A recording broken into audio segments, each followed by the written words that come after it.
the objects of sense gratification, absence of false ego, perception of evil, the perception of the evil of birth, death, old age, and disease, detachment, freedom from entanglement with children, wife, home, and the rest, even-mindedness amid pleasant and unpleasant events, constant and unalloyed devotion to me, aspiring to live in a solitary place, detachment from the general mass of people, accepting the importance of self-realization, and philosophical search for the absolute truth.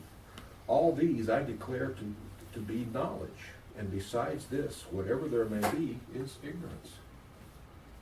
So that's a lot, you know. Basic knowledge we have to be, just to be a civilized person. Humility. I'm going to read a little bit what Prabhupada says here about this.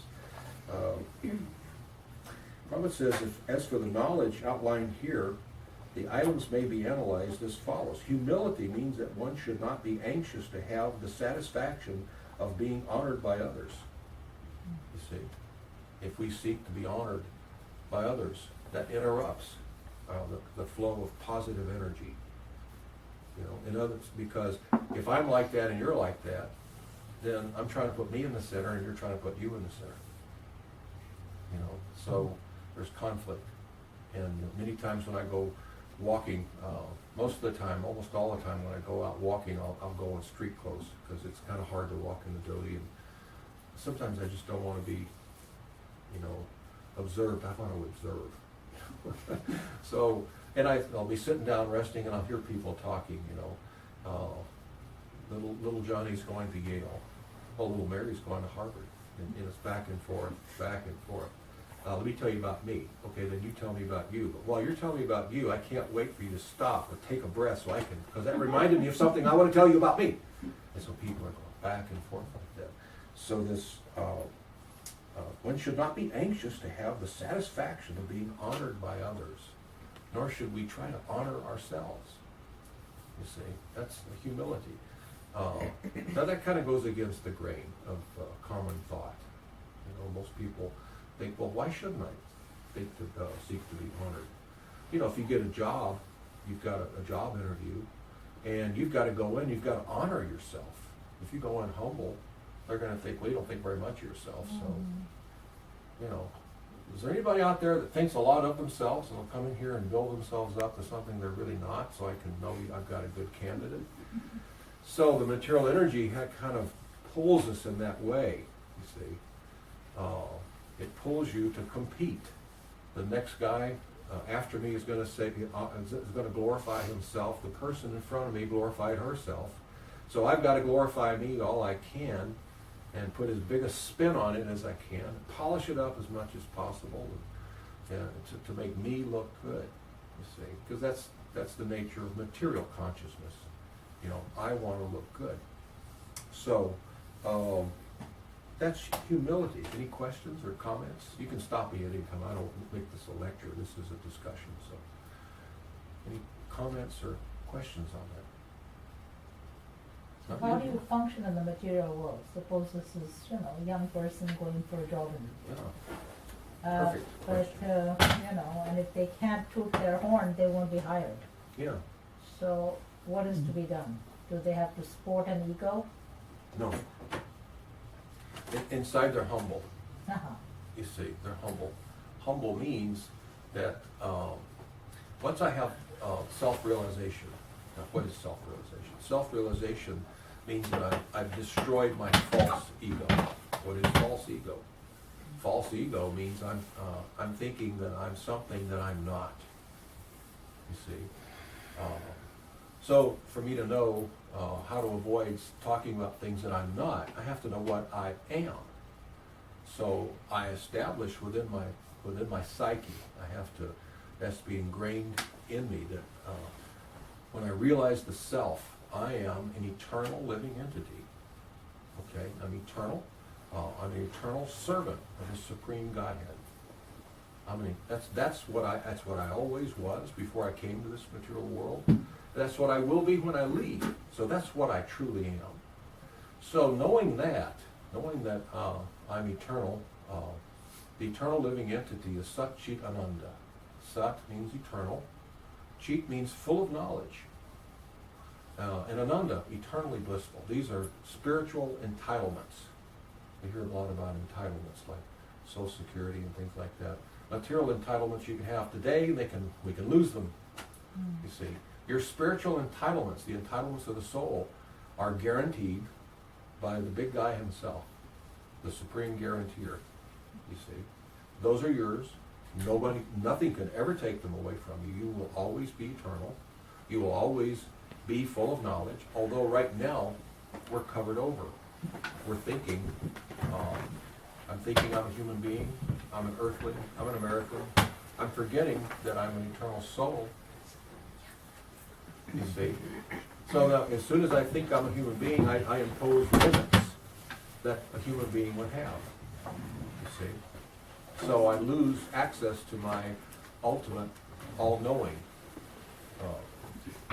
part of me. So I'm eternal, full of knowledge, and I'm entitled to always be blissful. So if I'm entitled to always be blissful, how come I'm not?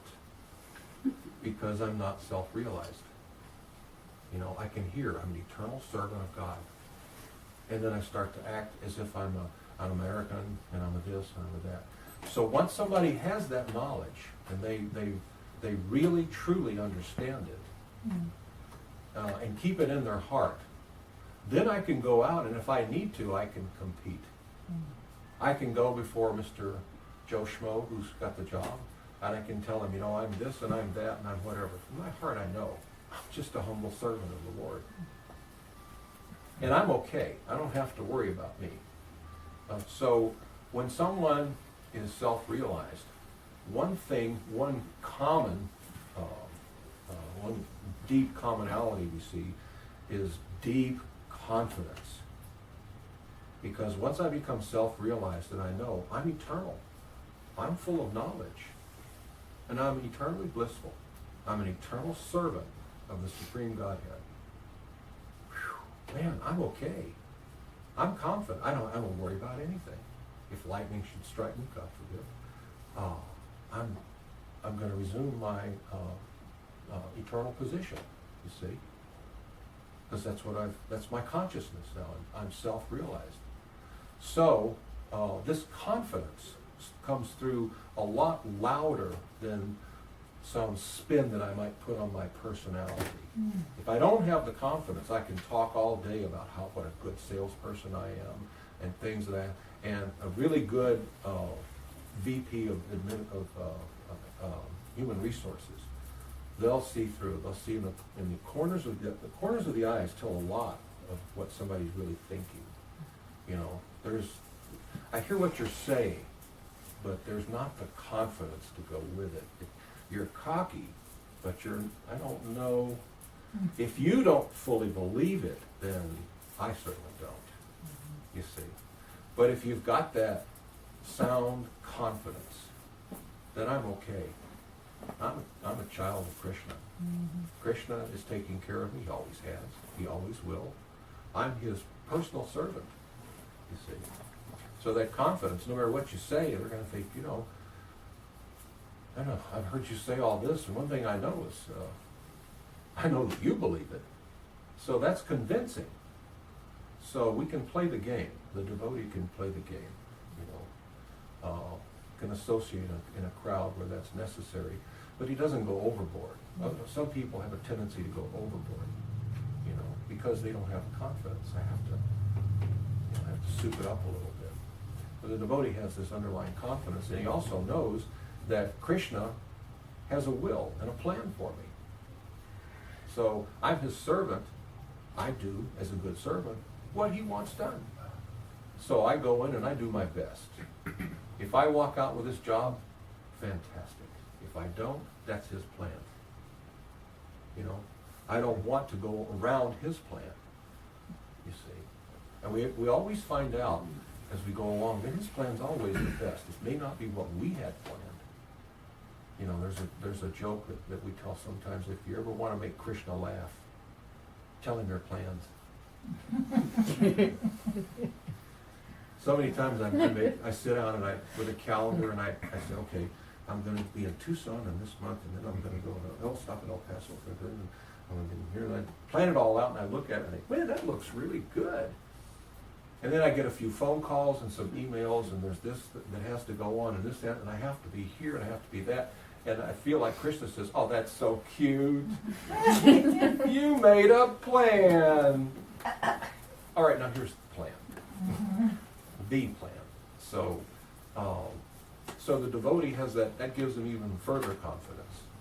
You see, I want this job, but I really want what you want for me. So I'm going to try for this. I've made a plan, and I'm dying to see what your plan is. I mean, I'm playing my hand, and I know you're going to trump it. I'm holding 4 aces here, Krishna, and I know you're going to come up with 5 more. You know, so it's like that. The devotee, in developing that relationship with Krishna, your ananda, your eternal bliss starts to come out. You see, no matter what happens, even if it's against your plan, you just have to kind of laugh and think, you did it again. You know, I thought I had a great plan. It looked so good on paper, but you know, you did it again, and it's really great. Yours is always better. So,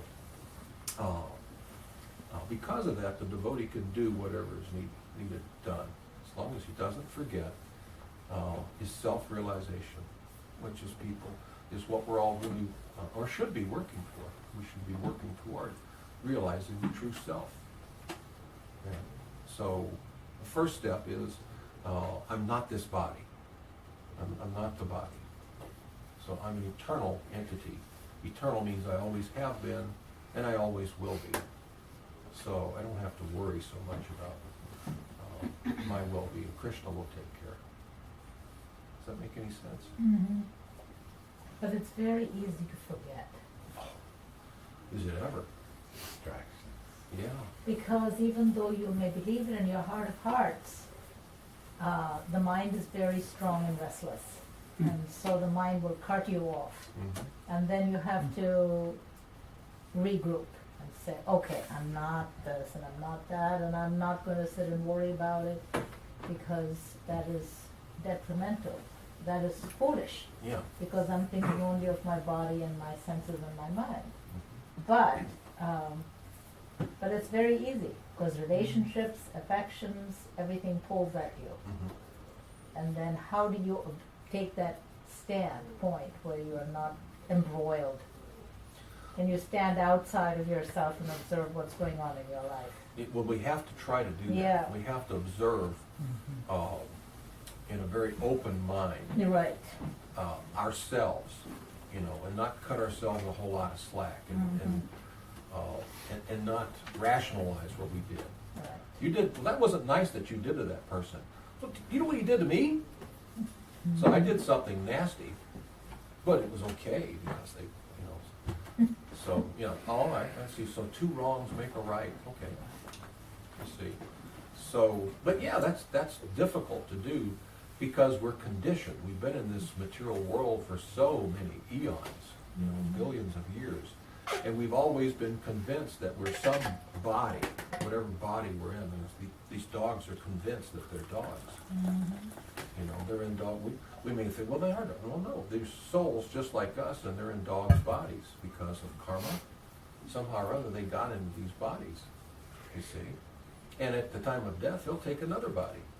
An animal goes up to the next level, and the next level, and the next level, and then finally you get a human being body, which has a mind that will expand big enough to wonder, who am I? What am I really? Is there a God? What is this world? How do I relate to it? What does God want? You see? So we have all this conditioning, this baggage that we're carrying with us. And we're trying to overcome it. You see, typically, the biggest baggage that we have is impersonalism. There's so much impersonalism in this world, you see. What do you mean by impersonalism? Impersonalism is that I ultimately believe that God is incomplete, in that I believe he doesn't have a form. It's just energy. Mm. So, having said that, if that means he doesn't have everything, which means he's not complete. If he's not all complete, then hey, maybe I could take him, you know. Maybe that kind of puts us on a closer level. See, because now this is a subconscious realization. A lot of people never realize that they realize it until you bring it to their attention. I believe God is the spirit of love and the universal energy that pervades the cosmos. Is that it? Yes. So in other words, you got a half of God. It doesn't have a form. If he's complete, if he's everything, totally complete, he has everything. He's not lacking anything. You see? So he must have form. And at the same time, he must be unmanifest. Because he's everything. He's the supreme. You see? So, we start to believe in that because, gee whiz, you talk about God. Well, I've never seen God. You know, if there is a God, show him. You see? Plus, I have a little bit of enviousness, which is the reason why I left to begin with. I wanted to enjoy separate from God and see what there is. And plus, I was a little envious. I thought, you know, maybe I can do your job too. I can be you.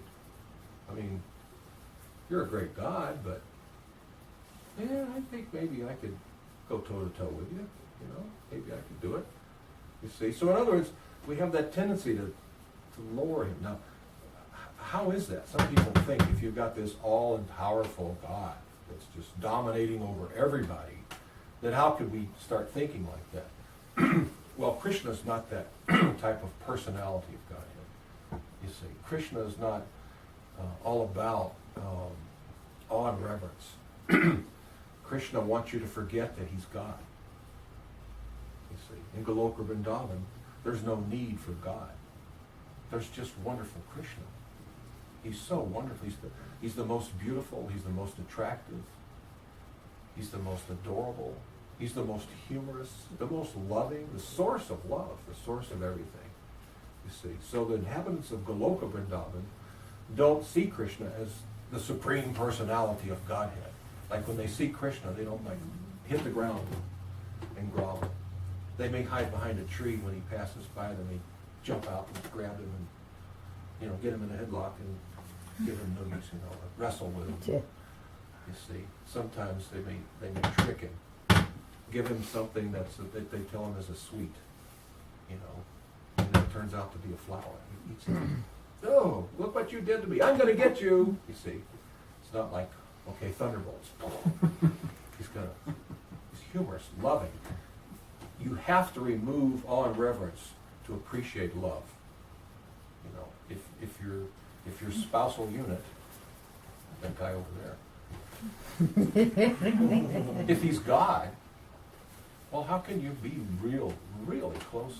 Then I can't be right. That would be a problem. Yeah. You can never be I'm a right. goddess.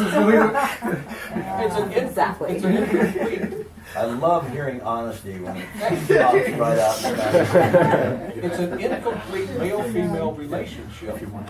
If one of you is God, you see. What if they're both can God? You, huh? What if they're both God? God and Goddess. Well, now keep that thought. We'll go to that because that's another part of it. You see. But if he's God, and you want to go to him and say, "Look, it really hacks me off when you leave your dirty underwear on the bathroom floor," you're going to go and you say, "Listen, you're such a great and wonderful God." You know, I can't tell him what I wanted to say. You know, the thunder and lightning and everything.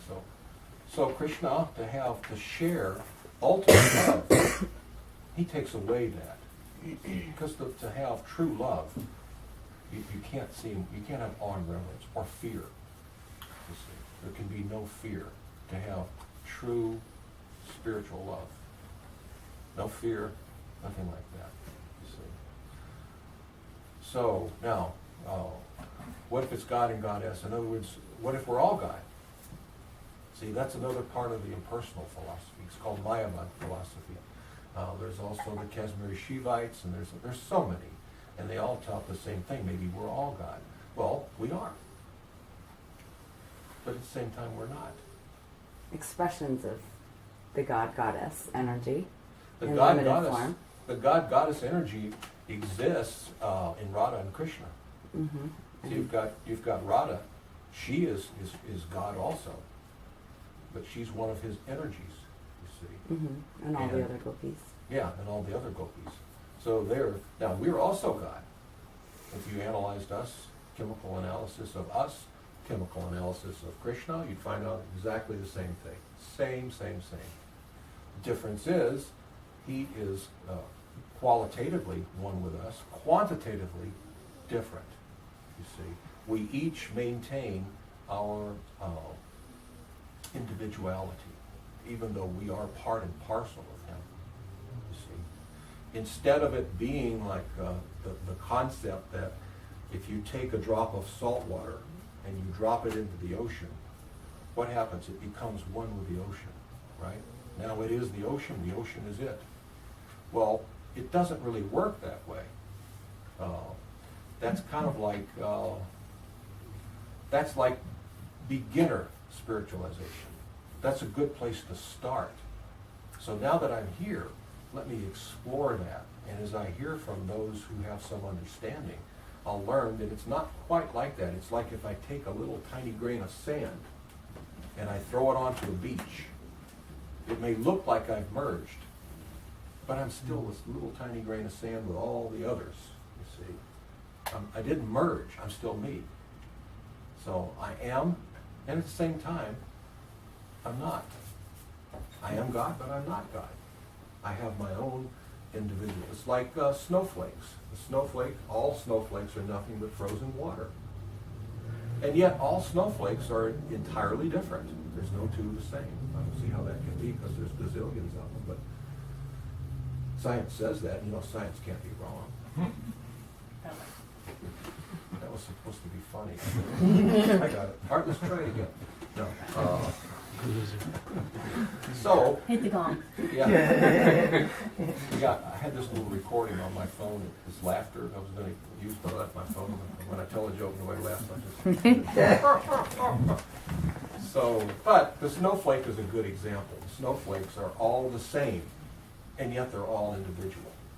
Well, same with the grains of sand. Each grain of sand is different from each other grain of sand, Yeah. and but they're never separate from each other. Yeah. They're never separate. Never They're all separate. together.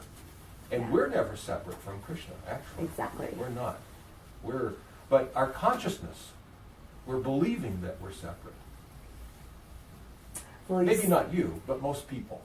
They're believing that they're separate. Yeah. Because they'll say, oh yeah, if there's a God, I want to see this God. Mhm. It's right next to you. Paramatma is right next to the Jivatma. You know, the Jivatma, you, the soul, you're located in the heart region of your body. That's where you're inhabiting. You're running this machine. And right next to you is Paramatma, Krishna. The Christians refer to it as the Holy Spirit. Paramatma permeates everything. The Holy Spirit is everywhere, you see. So he's there, but we've lost consciousness. We started looking for something away from him, you see. And he accommodated. He gave us this material world, and we can come here and be whatever we desire. The Vedas say there's 8,400,000 species of life. So there's 8,400,000 different types of desire. You see, we have different desires. It's not punishment. It's a body that will allow you to live out your desire. You see, these bodies. I've heard it said that if you like to sleep a tremendous amount, then maybe the body of a bear would be good for you. If that's your ultimate desire, you see, a human body is not good for that because, we really our lives demand. Even if we're agrarian, we have to farm the fields and we have to be awake a certain number of hours a day to maintain some civilization. So if you're liking to sleep half the time, well, a bear sleeps 6 months out of the year. In Alaska they sleep about I think 7 months out of the year. They actually sleep that long. You know, I talked to the rangers up there, and they were saying how they would go into a place if they wanted to investigate or study bears. They would find one hibernating, and just if they found him in a cave or whatever, they could do anything to him. They could, you know, they check his teeth and had all these ways of measuring the bear, and they put the little thing in their ear so they know where the bear is. And, you know, this is in the Denali National Park. So, but the bear is completely out of it. You know, this is like completely under. So, for that desire, the body of the bear is very good. You see, and Krishna provides everything the bear wants. You know, all summer long, the bear eats like everything. I mean, they eat tremendous amounts, and up there there's an adequate supply of food, so they build up fat. They get fat, and then when the weather gets cold enough, when the temperature gets to a certain point, and the duration of the sunlight gets to a certain point, they'll find a place and hide and sleep, and live off the fat that's stored up. You see. So, 8,400,000 different types of desires, and we're trying all these different desires. You see, we're trying all these different until we get to the human body, and then we have a mind that will allow us to inquire more deeply. You know, who am I really? What's my purpose? Do I have a purpose? Do I want a purpose? Maybe I don't. I have a human body, but I don't want to talk about this spiritual stuff. You know, I'm really interested in where's the remote control, because I think the Cowboys are on, and they might have a chance at the Super Bowl. You see, so you know, many times you find that you're in a crowd of people and you start talking about spiritualism, and somebody will say, "Well, that's a little deep for me. You know, I don't want to go there. I don't want to tax my brain. I want it to keep it a little bit, you know, I don't want to go there. I'd rather stay in the modes. I don't want to transcend the modes." So, yeah, so,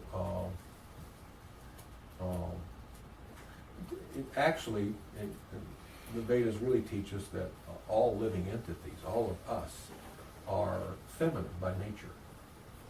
Krishna is the seed-giving father. He's the only gentleman in Vrindavan. So we're all feminine by nature.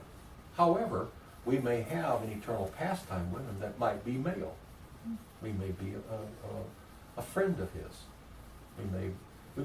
We may be his father. He can have innumerable fathers in relationship. See, or his mother, or his girlfriend. You see, so depending on our eternal rus, our eternal relationship, which we have, it belongs to us. We may be this or that, but technically, we're feminine by nature. See, he's the big guy. Yes, Sean. Are the rasas in the spiritual world interchangeable? Or are they fixed eternally? So if Krishna is my father, or I'm his father in the spiritual world, wait, is that correct? Krishna's father? Yeah. Does that rasa change? You know, and it Typically, no. to his pleasing? No, it's to your pleasing. What do you want? What is your ultimate desire to associate with Krishna? You see. And with what you were nicely saying earlier about, you know, when people say, "Well, show me God. Where is your God? Where is God?" Do you think it would be the impersonal Brahman? So when the sun comes up in the morning, you can say, "Well, that's part of God's energy. This is all God's working." Or which one do you think is best to a neophyte that is a little curious? Which one would you recommend? Which would you suggest speaking of first? You have to try to help them figure out what it is that they're looking for. What do they want? Mm-hmm. You see, a lot of people are not going to want what they call in Texas the full enchilada.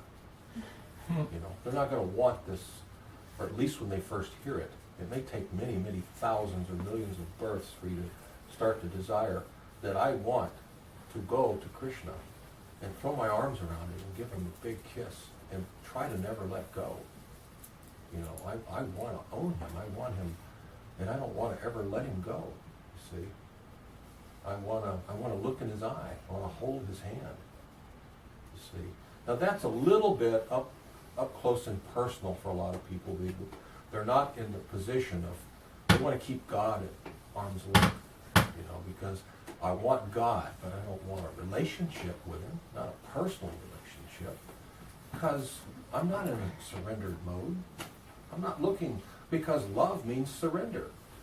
Not just one-sided surrender from me, but I'm going to surrender to him, he'll surrender to me, and we've got this deep love affair, and I'm not ready to commit. I just want to date, you see. I'm not sure if I can have any fidelity whatsoever with this sweet, supreme person, sweetheart, you see. I can't commit fidelity to him, you see. So what do we tell people like that? You have to find out what it is they want, you see. And as far as if we preach the impersonalistic philosophy, that's like saying to somebody, they say, I want to go to Govinda's. Okay, so I'm going to give you directions on how to get there. Go out to the street out here and turn right. Is that all? Well, no, there's more, but I don't think you're ready for it. So if you want to believe that you can go merge, all right, so that's like the first kindergarten step. You know, so go out there and turn right. Well, then what? When you're ready, we'll go further. But I don't think you're ready now. You see? So, because this, the Brahmjyoti, the impersonal Brahman, is the covering of the spiritual world. You see? It's not the all in all. It's just like, I saw this movie one time. My kids were watching this movie. I can't remember the name of it. It was about a mermaid that became... Splash, yeah, yeah. And the guy some guy fell in love with her, and he bought her a present. And it was nice, it was gift wrapped. And he gave it to her, and she took it, and she said, "Oh, it's beautiful, I love it, thank you." And she gave him a big kiss. He said, "No, open it up, there's more?" I mean, the covering just dazzled her. She was, "Oh, this is beautiful." Well, no, you can open it. And he starts to open, "Oh, no, you're going to hurt it." He said, "No, there's a gift inside." And it was a ring or something wonderful. But she was enamored by the cover, you see. So, we can be like that. We can be enamored by Krishna's dazzling effulgence, you know, the bright light. And you see that, and you think, "Oh, that's great, that's wonderful, it's all in all, that's it. That's the ultimate goal." And then you may find out, "Oh, wait, there's more. You mean you can go inside this? There's actually the most wonderful person inside, the perfect relationship, you know, that I can have a relationship with. You can't have a relationship with a bright light." I've had people say, "Yes, I can." That's okay. Describe it. And I don't have to say anything else. Describe your relationship with it. Jivananda, can we go in and carry on our discussion over dinner? I would love it. Because otherwise it may become too late for these Yeah, we don't want lovely that. performers to play and No, chant We've got a good program I've lined got up. to hear you. Yeah, so before Sandamini falls asleep, we, Those all fall off the chair. yes. I was going to move the cushions over, you know, in case I'm not looking and you fall and catch you. I've got that Velcro out in the shop there. I can Okay, just that's like good, yeah. stick it to the puja and you'll be. She's not like the rest of them. She's a fine-tuned machine. Yeah. She But you know, She's they have to regulated, get right? up at 5 o'clock and for the Mangalarti. No, we're front and center at 5. Have to be there at 5. They have to get up at 3 Oh, they have and to get up 3:30. at 3, so I think it's time to eat and Yeah. then we can Oh, it's listen, yes, to yes, do we some can. chanting of Krishna's name. Yeah, I like that. Hare Krishna. Thank you. Thank you.